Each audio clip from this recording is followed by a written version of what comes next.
The Republic of Benin, located in West Africa, has a rich and complex history shaped by powerful pre-colonial kingdoms, European contact, French colonization, and a journey to independence.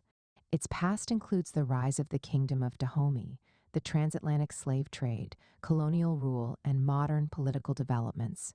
Early history and pre-colonial kingdoms. Before 17th century. The region that is now Benin was originally inhabited by various ethnic groups, including the Aja, Yoruba, and Fon. These groups engaged in farming, fishing, and local trade. The area developed into small chiefdoms, but by the 17th century, powerful centralized kingdoms emerged.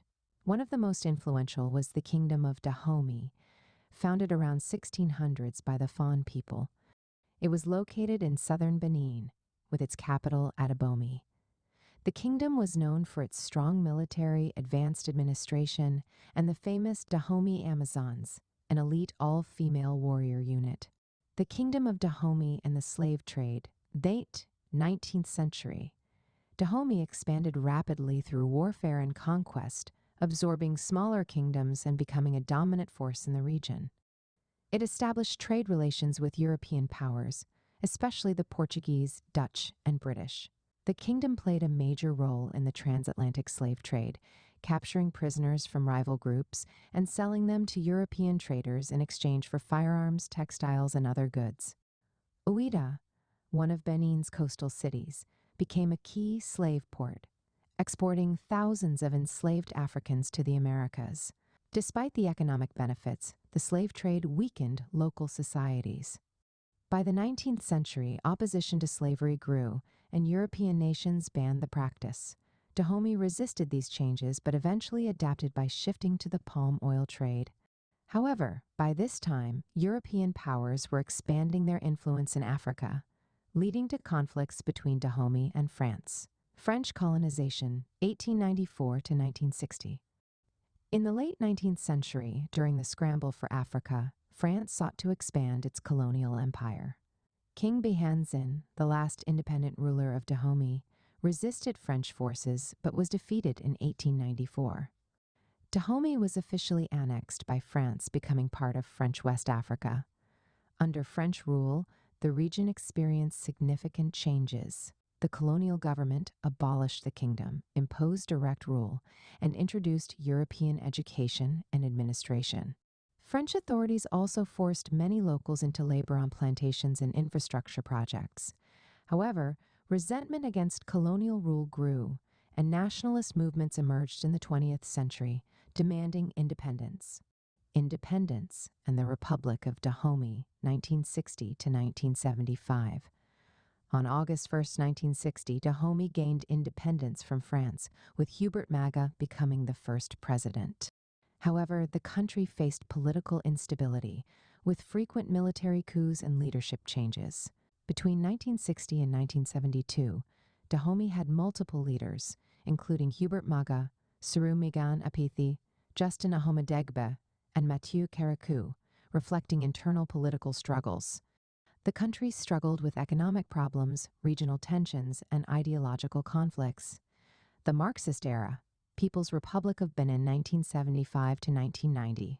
In 1972, Mathieu Carriacou seized power in a military coup and established a Marxist-Leninist government in 1975, renaming the country the People's Republic of Benin.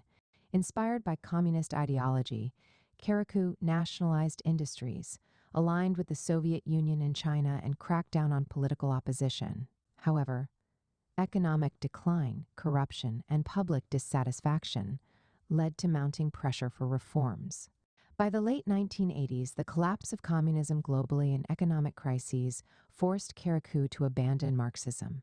Return to democracy, Republic of Benin 1990 to present. In 1990, Benin transitioned to democracy, adopting a new constitution and holding multi-party elections. In 1991, Carriacou was defeated in elections by Nicéphore Soglo, marking the first peaceful transfer of power in Africa. Since then, Benin has remained a stable democracy, with peaceful elections and multiple changes in leadership. Karakou later returned to power in 1996 but stepped down in 2006, replaced by Thomas Boniyayi. In 2016, businessman Patrice Talon won the presidency, focusing on economic reforms and infrastructure development, modern Benin, challenges, and progress. Today, Benin is known for its political stability, economic growth, and rich cultural heritage. However, it still faces challenges such as poverty, unemployment, and corruption. The country remains heavily dependent on agriculture, cotton exports, and trade. Benin has also embraced its historical legacy, promoting tourism at sites like Ouida, which serves as a memorial for the transatlantic slave trade. Conclusion. Benin's history is a fascinating journey from the powerful kingdom of Dahomey to colonial rule and independence. Despite periods of instability and dictatorship, Benin has emerged as one of Africa's most stable democracies. Its past, shaped by resistance, trade, and cultural strength, continues to influence its future. P.S. In case you want to, feel free to reach out to me. If you need advice on your plans and ideas, and how to work on your gift and purpose, drop me a message here or email me at sopiansofgod@gmail.com, and we'll arrange a call. Will you like to write a book, share your story, ideas, or knowledge in a book? Now it's easier than ever. In 3 weeks, your book will be written and published. Send a message to bookmindsgmail.com.get books on Amazon Books. Check out our website, Wordflix Publishers. Like and subscribe for more. Thanks for watching.